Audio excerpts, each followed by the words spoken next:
Special dog named Faith. So she has bright eyes, alert ears, a wagging tail. She's a great dog with a wonderful personality. What people usually notice about Faith is the fact that she only has 2 hind legs and she walks upright like a human. When people see Faith, everything stops. Faith has actually gained celebrity status because she's the only 2-legged dog in the world that we know of that walks bipedally. I became Faith's mom January the 21st of 2003. My son's friend called Reuben and asked him to come over and help him retrieve some dead puppies. Reuben noticed there was another dog. He reached under that dog and he found Faith. She was dirty and we could tell she needed help, and that was when I noticed that she didn't have any legs in the front. Faith began walking only after she began hopping. We taught her how to hop using peanut butter on the end of a spoon. If she would hop, we'd let her have some of the peanut butter, and she had no idea that she wasn't a normal dog after that. Faith is a part of our family. Faith sleeps right beside me every night. Every morning we wake up at 6 o'clock in the morning to get ready to go to school. She'll even come to the breakfast table to steal a treat for herself. I'm a professor of English and a high school teacher, and sometimes I like to take Faith to school with me. The kids love her. Students think that she's the most incredible, unique dog they've ever seen. After a hard day's work, Faith loves to go to the dog park and meet up with some of her 4-legged friends.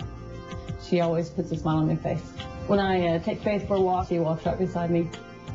Everyone who sees Faith, they can't take their eyes off her. They have to see more.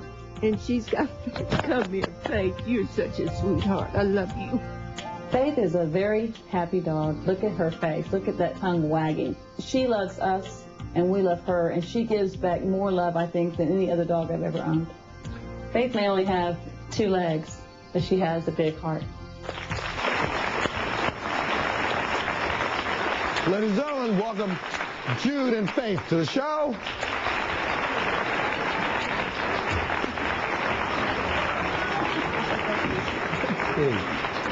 How are you? How are you? How are you doing? She's gorgeous. Talk. Where did you find her? Well, we didn't actually find her. My son's friend's dog had puppies, and Reuben rescued her from her own mother. Initially, when you first got her, you took her to the vet, of course. Yes. And the vet said to you what? Well, it wasn't so much what the vet was saying. Everybody else was telling us to put her down. They were saying there's no way that you can actually train her to walk upright or to get off her chest and her chin. And talk about that for a second, because if she had continued to just lay on her chest and chin, what would happen? It would rub an abscess. That much the doctor did tell us. It would rub an abscess on her chin where she tries to get up and on her chest. This way, being bipedal, she's actually able to walk. And the number one question people ask, well, what about her hips? Are her hips okay? But she has been checked out and her hips are fine. But, okay, so now how did you teach her to do this? Because this is not natural for a dog. No, it's not. And I would have to say supernaturally. We prayed about it a lot, and of course we did work with her. But we actually taught her to hop. It was one of our other dogs who taught her to run.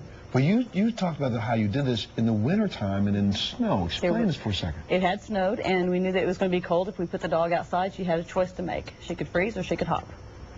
So, but I wouldn't have left her there. No, I know, of course. So you put her out in the snow, and then she also used the snow to kind of balance herself a little bit. We don't like to tell people the story, but we did use actually a skateboard at one point, and she fell off a few too many times, and so we tried strapping it to her. We tried all kinds of different ways to show her, movement, show her what it meant to move, what the benefits of movement would be.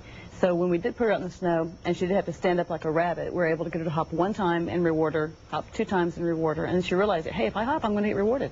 Gotcha. So, and then what after the hopping though? Look at this. Like strolling along like, yo, what's up? What's up? How you doing? How do you? What's it? Yeah. Yo, what's up? Tell us about the book.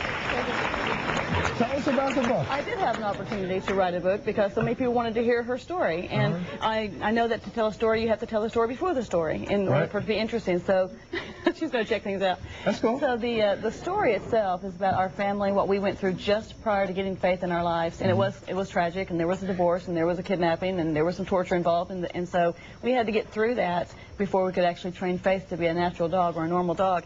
After we were a family again, we were presented with this gift, our dog, and we had to use our faith, we had to use our community, we had to use our church, we had to use anyone who was willing to help us. So wonderful. Well, you know what?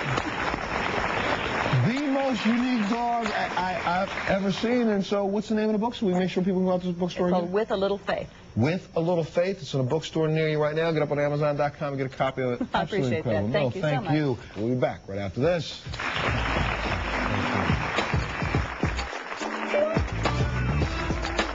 I went out in my pajamas, barefoot,